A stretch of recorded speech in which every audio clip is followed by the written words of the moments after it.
예, 오늘 사사건건 플러스에서는 정치 얘기 이어가도록 하겠습니다.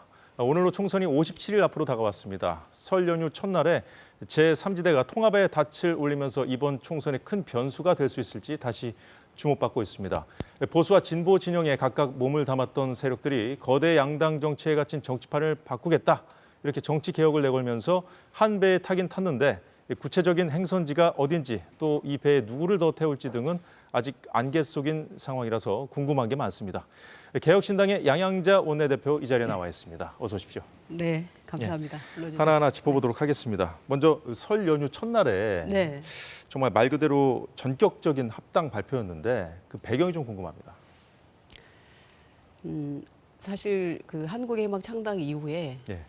개혁신당 이준석 대표로부터 또 그렇고 이제 많은 분들이 합당에 대한 요구가 많았었습니다. 예. 그런데 이준석 대표 개혁신당과 합당을 하게 된 배경도 사실 선거를 앞두고 이합집산 또 정치공학적 어떤 합종 연행에 대해서 저는 가장 경계한다라는 말씀을 드렸었고, 그런 모습으로 비춰지는 네, 것을 그렇죠. 경계하셨다는 근데 이제 다만 우리의 가치와 비전을 함께 하신다면 어떤 세력과도 열려 있다 해서 이준석 대표와 정말 많은 이야기를 했고, 또 4시간짜리 토론을 통해서도 거죠. 예. 서로의 어떤 비전이나 가치와 철학이나 목표가 거의 동일하다, 이런 걸 이제 확인한 다음에 저희가 이제 합당을 했고. 그 이준석 전 대표 합당한 그렇죠. 거 그렇게 이제 하신 거죠? 근데 이제 전체적인 합당도 사실 많은 분들이 이제 요구가 있었습니다. 정치 이대로는 안 된다. 양당의 이런 그 극심한 진영 갈등, 또 그로 인해서 어떤 사회 분열,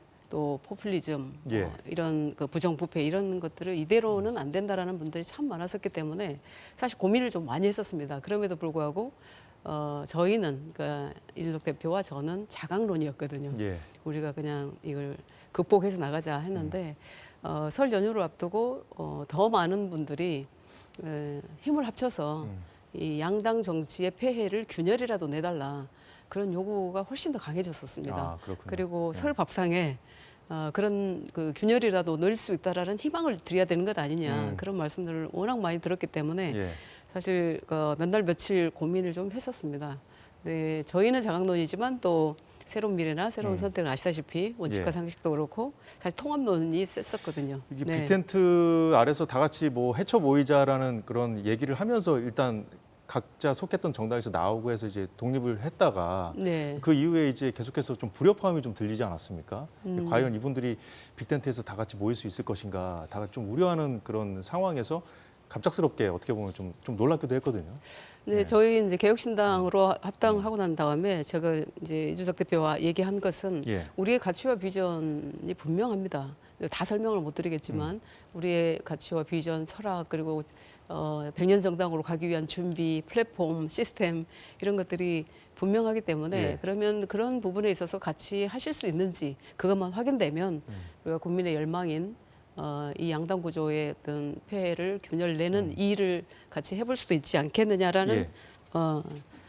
그런 공감이 있어서 이제 논의를 시작을 했고, 갑작스러운 것 같지만 실제로 많은 논의 끝에 결정을 하게 된 겁니다. 사실 이거 왜 여쭤봤냐면 오늘 네. 아침에 이제 허은하 이제 수석 대변인이더라고요. 네. 허은하 전 의원 이 언론 인터뷰를 보니까 합당 이전에 4개 신당의 의견을 모았을 때 좀 서로 이해를 못하는 지점들이 좀 있었다, 컸다. 네. 이런 좀 인정을 하더라고요. 이런 것들이 과연 접점을 다 이미 찾고 이제 손을 잡은 건 아니고 빅텐트 아래 모인 것 같지는 않고, 일단 이런 것들을 좀 남겨놓고 지금 손을 잡은 상태라서 이런 네. 것들이 어떻게 해결될 것인가 좀. 근데 이제 가장 네. 크게 봤던 게 계속 말씀드리지만 이 양당 구조로는 이제 더 이상 희망이 없다라는 예. 국민들의 이래 요구셨던 것 같아요. 요구가 있었고 명령에 우리가 답을 해야 된다라는 그런 절박함이 있었던 거고, 나머지는 이제 차차 해결해야 될 문제들은 차차 해결해 나가도 된다라고 생각을 했던 것이, 예. 이제 저도 창당을 한 다음에 이제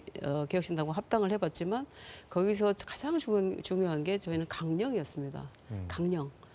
예를 들면 저희 한국희망은 과학기술 정책을 국가 운영에 가장 중심에 둬야 된다는 것, 그리고 강령에 가장 최전선에 최앞에 배치해야 된다는 것, 그런 것들이 이제 공유가 됐었고, 예. 또 이제 새로운 미래나 새로운 선택도 그동안의 어떤 그 준비된 강령이나 정책이나 이런 부분들이 좌우 보수 진보가 아니라 예. 우리는 이제는 미래를 준비하자는데 다 동일한 또 목표를 갖고 있었기 때문에 크게 문제는 안 됐었습니다. 예. 네.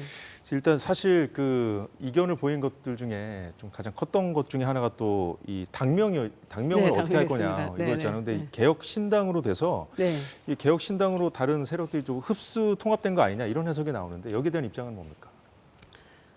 저는 이 개혁이라는 이 지향점에 굉장히 좀 동의를 했던 것이 예. 저희가 지금 그 657조라는 예산을 쓰고도 미래를 준비 못하는 그런 상황입니다. 대한민국이라는 나라가 결국은 이 양당 진영 갈등에서 유발되는 사회적 비용이 천문학적이다. 그래서 지금 개혁을 이루어내지 않으면 대한민국의 어떤 불합리, 불공정, 비효율, 낭비 요소, 비리, 부정부패 예. 이런 것들을 개혁해내지 않으면 저희가 미래가 없다라는 거였거든요. 그래서 개혁의 지향점에 동의하고 다른 세력들도 다 똑같이 그 부분에 있어서는 동의를 했던 거고요. 예. 사실 이제 우리가 나아가고자 하는 방향이 어디냐가 일치가 되면 저는 다른 것들은 다 또 논의를 통해서 해결할 수 있다라고 봤기 때문에 아마 다른 세력들도 예. 다 똑같이 그렇게 생각을 그러면 했었습니다. 개혁 미래 네. 여기에 이제 지향점을 두고 개혁 미래.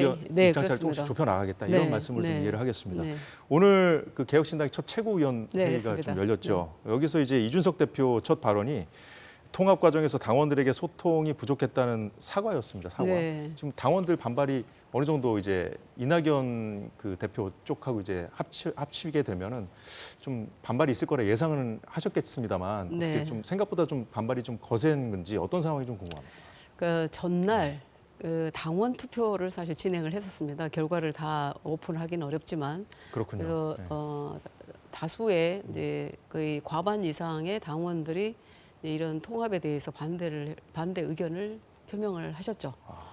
그럼에도 불구하고 참 고심 끝에 예. 이제 설득의 과정을 충분히 가졌으면 좋았을 텐데 그런 과정은 좀 부족했다라는 걸 저도 이제 사과를 드리고 그럼 전격적인 네. 합당 발표를 하기 전에 그런 일이 있었다는 겁니까? 그럼 네, 이제 그 당 전날 내부적으로 예, 당원들에게 그러니까 당원 예. 투표를 해서 당원들의 의견은 다 여쭤봤었습니다. 예, 그렇군요. 그런데 이제 찬성하는 분들도 있고 반대하는 분들도 있었으나 반대하는 분들이 우세하게 많았었고 그래서 찬성하는 분들의 입장과 반대하는 분들의 입장이 좀 궁금합니다.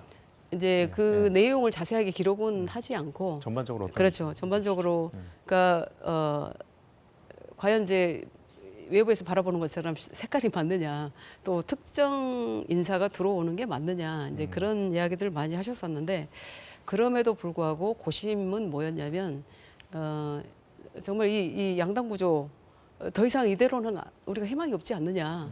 이것에 대한 어떤 그 열망에 우리가 부응을 해야 된다라는데 힘을 모을 수밖에 없었습니다. 찬성하는 분들은 그런 네, 그렇습니다. 네. 알겠습니다. 통합개혁신당에 오늘 여야 거대 정당이 비판의 목소리를 내며 견제구를 던졌는데 예. 듣고 이어가도록 하겠습니다. 선거에서 배지를 다는 방법을 찾기 위해서 모이는 것이잖아요. 그리고 원래 생각이 같지 않았던 사람들이 그 생각이 디테일이 다른 게 아니라 지향점과 정체성이 다른 거죠. 일종의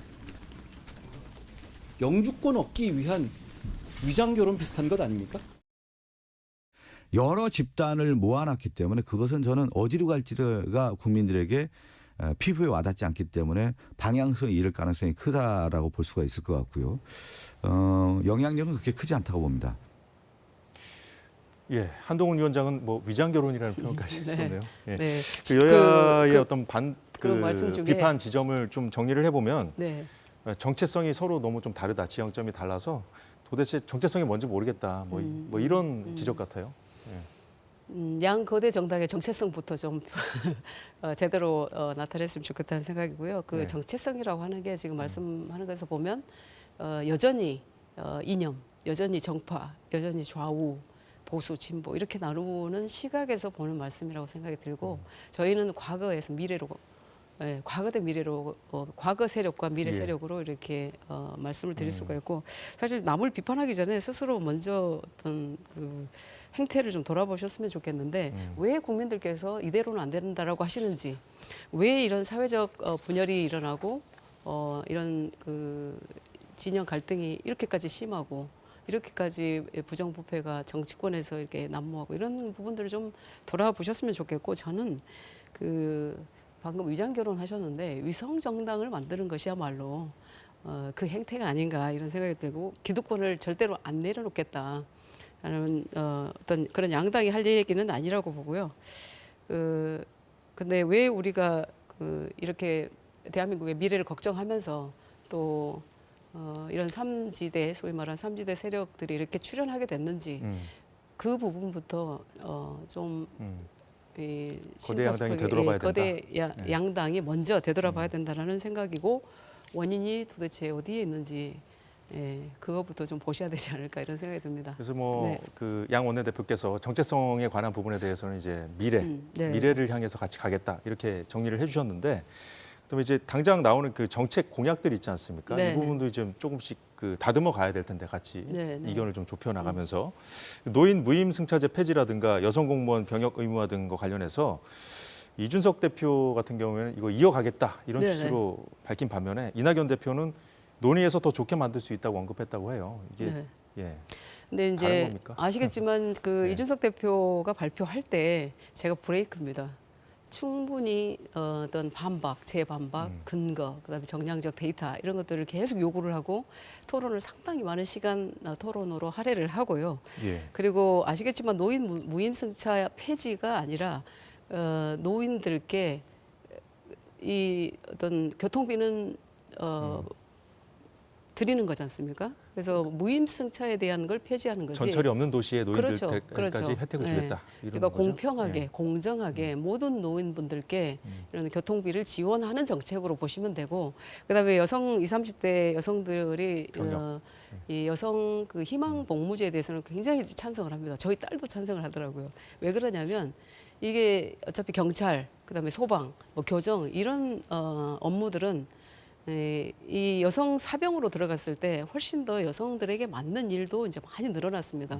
그런데 여성들은 뭐 장교나 또 부의사관으로 들어가기 때문에 그리고 여성이 훨씬 더 잘할 수 있는 영역이 있음에도 불구하고 기회를 못 갖는 것이고 또 여성 병역을 이렇게 희망 복무를 하고 가면 이 군 가산점을 그대로 반영을 하기 때문에 훨씬 더 유리하다 이런 말씀을 다들 당사자들이 얘기를 하고 있는데 그냥 피상적으로 여자들도 무슨 군대 가야 되느냐 노인들은 그러면은 뭐 이렇게 차를 그냥 돈 내고 타라는 것이냐 이렇게 보는 시각은 이제 고쳐져야 된다고 봅니다. 예, 네. 잘 들었습니다.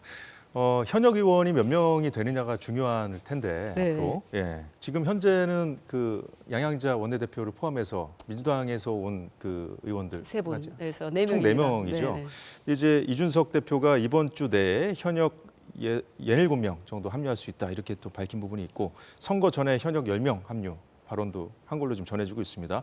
이거와 함께 또 볼 것이 오늘 아침에 다다익선 교섭단체 구성 최소 20명을 넘기겠다는 그런 뜻으로 읽히는 발언도 했고 이낙연 대표도 양당 정치를 견제할 캐스팅 보트 30명 발언까지 나왔는데 이거 어떻게 좀 실현 가능한 목표입니까? 저는 충분히 실현 가능하다고 보여지고요. 지금도 정말 많은 분들이 저희가 그 개별적으로도 또 당을 통해서도 많은 분들이 말씀을 해 오십니다.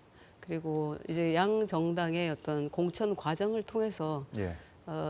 불이익을 받으셨거나 또 그런 분들은 아마 저희 개혁신당을 선택하실 것 같습니다. 네, 그 양당의 그 공천 작업이 지금 본격화됐으니까 네, 네. 좀 충분히 이제 개혁신당으로 올 의원들이 충분히 있다는 말씀이죠. 근데 충분히 네. 계시다고 보여지지만 저는 처음부터 이런 어떤 현역 의원이 몇 명이냐 예. 그런 것이 중요한 것이 아니라 네네. 우리가 어떤 정치를 할 것인가 또 왜 정치를 하고 있는가가 분명하면 거기에서 그런 비전과 가치를 함께 하신 분들이 예. 자연스럽게 오시리라고 생각을 하고 있습니다. 그래서 뭐 선거 전에 뭐 예를 들면 이렇게 경상 보조금이라든지 예. 선거 관련 비용 때문에 그런 인식을 갖는 것은 굉장히 부적절하다고 보기 때문에 저희는 꾸준히 저희가 나아가고자 하는 그런 우리의 비전을 꾸준히 말씀을 예. 드리고 우리의 정치 철학을 말씀드리는 것이 맞다라고 저는 생각합니다. 현역 의원을 네. 많이 확보하는 것보다 좋은 네. 후보를 많이 확보하는 것이 중요하다 이런 말씀을 제가 이해를 그렇죠. 하겠습니다. 좋은 후보도 예. 내야 되고 그리고 우리가 어떤 미래를 준비하고 있는지, 어떤 비전을 내놓고 있는지 저희 이제 한국의 희망만 봐도 사실은 9번에 걸쳐서 그 정책을 발표한 내용들이 있습니다. 그것을 보고 개혁신당의 이준석 대표도 아 이게 준비가 확실하구나 하고 함께 하자고 하셨었는데 지금 다른 세력들도 똑같은 말씀들을 하셨었거든요. 그래서 충분히 저희는 준비되었다 이런 말씀을 드립니다. 자, 시간이 다 돼서 한 네. 가지만 짧게 좀 여쭤볼게요. 그 지역구 후보 내는 거 그리고 네. 비례 공천하는 거, 공천 전략, 총선 전략을 좀 말씀해 주십시오. 저는 총선 전략은 이제 수도권 공천 전략, 전략이요. 네, 공천 전략, 수도권 전략과 제가 그 대한민국 전체 전략이라고 했는데 짧게는 수도권은 저는 반도체를 기반으로 하는 K벨트 군단으로, 네, 그래서 K벨트 전략이 있고 나머지 전략은 첨단 산업으로 미래를 준비해야 되기 때문에 첨단 산업 클러스터 베이스로 저희가 공천을 해 나갈 생각입니다. 오늘 이제 이원우 의원이 화성에 출마선을 했고 제가 용인 갑에 출마를 했고 예. 그래서 이제 용인, 화성, 평택, 아산, 이천, 안성 이렇게 해서 수도권 반도체 벨트. 벨트로 네, 그렇게 할 예정입니다. 네. 예, 오늘 좀 시간이 돼서 이 정도로 예. 정리하겠습니다. 예, 지금까지 통합개혁신당의 양양자 원내대표였습니다. 고맙습니다. 감사합니다. 예, 오늘 사사건건이 준비한 소식은 여기까지입니다. 저희는 내일 오후 4시에 다시 찾아뵙겠습니다. 시청해주신 여러분 고맙습니다.